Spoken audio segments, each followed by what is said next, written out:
Welcome back to Studio 5. I'm Emily McCormick in for Brooke. There seems to be a parental control for almost everything these days, and your kids' music is no exception. Deseret News columnist Amy Iverson has a few tips for us for monitoring the music playing in your kids' headphones. Amy, this seems like a daunting task. I know, and these days with so much streaming options, it's hard to keep track of it, but there are ways. Okay, good to hear. So do we know, is there a correlation between music and behavior in teenagers? Well, I think we all know that. I mean, you just know it from experience, right, in your home. But there have been studies showing aggression depending on what types of music. And the latest study from the University of Texas from Houston showed that if kids in junior high listened to rap music 3 hours or more a day, they found by 9th grade these kids were more likely to be having sex. Why? They thought it was because the music was talking about that so much that they felt like, oh, everyone's doing it. The kids felt like, oh, everyone's doing that, so I guess I'll just do it too. I mean, you can have studies go any way, but I think definitely we can all see in our kids a change in behavior depending on the type of music they listen to. Yeah, I think you're right. That's absolutely a noticeable thing. So are the parental controls with music similar to other platforms? You know, as I started looking into this for my own children, I was shocked at how little parental controls there are. And so what I did is I went through each of the streaming options that we have, because I was trying to decide which one my family was going to subscribe to find out what our options were.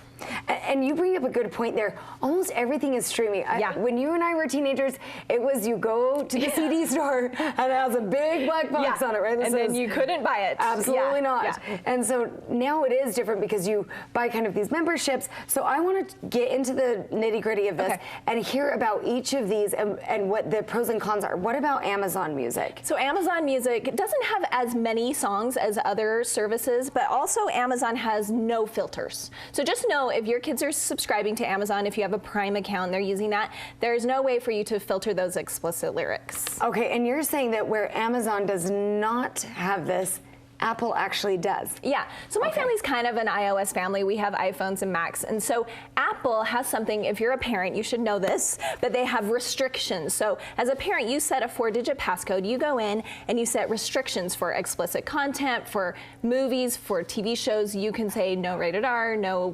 MATV, and you have to remember that code though, because there's no way to retrieve it if you forget it, okay? So you have to remember it. But once you go in, you can say no explicit music, and then when they go to iTunes, it won't play it. If it has that E by it, Apple Music will not play that. Now at the bottom, it'll say clean version. Yes, you click that, it'll give you the clean version if there is one, but your kid will not even be able to play the explicit music. Okay, and a lot of people are going with Google these days. What about Google Play? What have they got? Google doesn't have restrictions either. So a lot of these don't have restrictions. So if you're a person who says, I'm gonna let my child decide, it's a big debate whether or not a parent should restrict the music or not. But if you're someone who doesn't care, maybe Google's one you just say go for it. Okay, and Pandora is one that we listen to a lot in our house. Do you? Yeah, what about Pandora? So Pandora reminds me of Netflix. So if you've done this on Netflix where you say, this profile can't have rated R movies or whatever, but there's nothing to restrict your kid from going in there and just changing it. That's how Pandora is. So Pandora has a toggle where you can say no explicit music, but there's nothing to prevent your kid from just going, actually, yes, I do want that.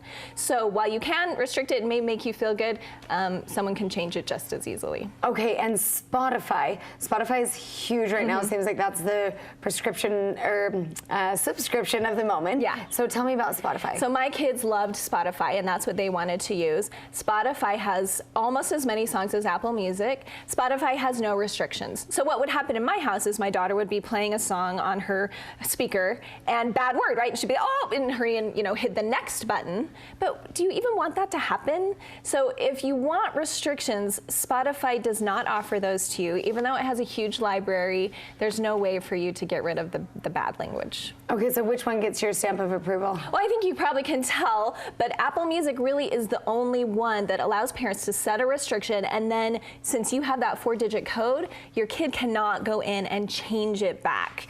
So we went with Apple Music. My kids complain a little bit because sometimes there are songs that are explicit that don't have clean versions. I'm just telling them they will survive. They will survive. And then at one point, I will let them make their own choices. But for now, we're doing no explicit music through Apple Music. Okay, and where can we find your column for more information? DeseretNews.com/Amy. Awesome. Thanks so much. Thank you.